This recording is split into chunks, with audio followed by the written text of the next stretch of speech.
I'm alive. I haven't posted a video in a full week, and I never thought that would happen, but I got lost in Miami. Couldn't find my way home. No, I'm kidding. I got, I think it was like laryngitis. Basically, I could not speak. My voice is still not 100% there, so excuse me if there's any voice cracks or anything, but bro, I literally just went to Miami, went to Club 11, lost my voice, nothing. So I'm alive. I'm doing well. I wanted to get these videos out, but I couldn't physically. So give me a pass there. And I got a 5-man for you guys in the NFL for Sunday. Again, energy might be down a little bit lower than normal, but I'd appreciate it if you guys like and subscribe. And hopefully we'll get back to every single day going forward, depending on how I do after this video. So yeah, first pick I got for y'all, Christian McCaffrey, higher than 35.5 receiving yards. So what's the story here? Christian McCaffrey going up against Seattle. We can see in his last 3 games, he went above this line pretty easily. Line's pegged at 35. It seems pretty low, especially with Brandon Ayuk out for the season. Ricky Pearsall has been playing pretty well in relief of him, but Seattle's receiving defense, they rank bottom 10 in the NFL, and we can even see in McCaffrey's first game last week against the Buccaneers, he went for 68, so I'm not really too worried about this. I think he'll easily catch 4 or 5 passes and should be able to go above this line pretty easily. He's one of the best players in the league. Second pick, we're going to be heading over to the night game on Justin Herbert, and by the way, this is a 5-man.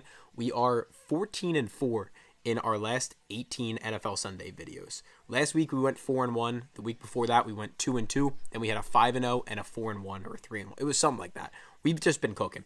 But Justin Herbert, more than 36 yards on his longest completion. He's hit this in 6 straight games. Him and Lad McConkey have been on fire. But that's not really the main thing I want to look at here. Look, the Chargers have a good defense, but the Bengals' offense is elite, and the Bengals' defense is trash. So we can expect to see a pretty good game between these two teams. A little bit higher scoring than some of the Chargers' previous games. You can see they're not really putting up or letting up a ton of points, scoring a ton of points in any of them. I guess they had a couple with 26, 27, but nothing too out of line here. But the Bengals' pass defense is 23rd, bottom 10 in the NFL.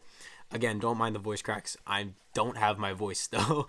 But yeah, next pick I got for you guys is going to be on Tyreek Hill. And before I tell you guys that, if you want up to $1,000 free to play with and a CJ Stroud 1-yard special, then make sure to go in the description and download Underdog and use the code Pistons. You'll get up to $1,000 free. You're going to get the CJ Stroud free square, and you're going to get a free month when you send us proof here. Tyreek Hill, more than 69. Last time bro played the Raiders, he went berserk. 146 yards, absolutely insane. He's been having a slow start to the year. He has Tua back. He's injured his wrist. I believe he tore a ligament in there, but I'm not too worried. I think this is a really good bounce back spot for the entire Miami Dolphins team. They're coming off a really good win against the LA Rams, and the Raiders just named Gardner Minshew back as the starting quarterback, so we can expect to see a little bit more points out of them, a little bit more competition, and Tua should throw the ball his way. Pick 4 will be DK Metcalf, more than 57.5 yards.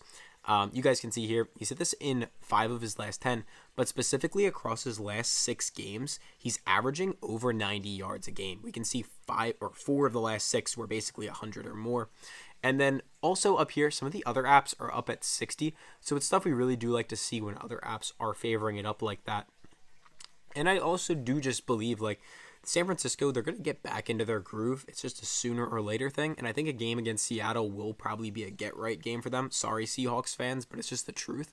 And I do think if Seattle wants to have a chance to stay in that game, DK Metcalf is going to have to be involved. He's the best player on that offense. I mean, you can debate with, like, Kenneth Walker or JSN, but I think most people and even everyone in Seattle would tell you DK Metcalf is the heartbeat of that offense really right now, at least in Brian Grubb's system where it's up air raid offense. Geno Smith hasn't been awful, but he's had some down games. Anyway, next pick I got for y'all is going to be on Bijan Robinson, more than 64 yards, as you guys can see here. He's just been on fire recently. We're basically riding the hot hand here. You can see across his last 5 games, he's averaging, again, I believe, like 92 yards. So, yeah, one game he didn't hit it. He went for 63, and we're getting his line at 64. Denver Broncos, they are a pretty good football team, kind of like unexpected, to be honest with you. I thought they would be a lot worse, but, hey, here we are. They're giving up 83 yards a game, and the Falcons are one of the best running teams in the NFL. They have a very good run blocking O-line. Pass blocking, I'm not exactly sure of the stats, but I know run blocking, they are one of the best in the entire NFL. And Bijan Robinson, he just had a career day last week against the New Orleans Saints. He had 116. I believe he even scored a touchdown or two. If we go back, yeah, he had 2 touchdowns last week. Actually, 5 touchdowns in his last 5 games, or 6. So dude's been going off, and we're just going to ride the hot hand here. I think the Falcons know if they want to win games, it's going to be through Bijan Robinson and Drake London right now, and that's where they're going to go through. So there is your full 5-man in the NFL. If you guys want to split it up, do a 3-man. These 3 would be my favorite picks. And then I do want to say a couple other things real quick. I had some guy comment this. He was like, I asked other YouTubers for their picket, and they ignored me, just like you said. I say this in a lot of my videos, but if people online actually are winning sports bettors, they wouldn't be Pickett verified. They're not. We are. I even had a guy last video. He commented like, maybe you aren't as transparent as you say because your chart hasn't updated. Guys, if you're in the Discord, we update it every week. Or you can just go on Pickett and look us up at Banjo. It's all public. But basically what I'm trying to say, if you're actually a winning player, people should be able to verify their results. I got to stop talking now, but I appreciate every single one of you. Catch you tomorrow.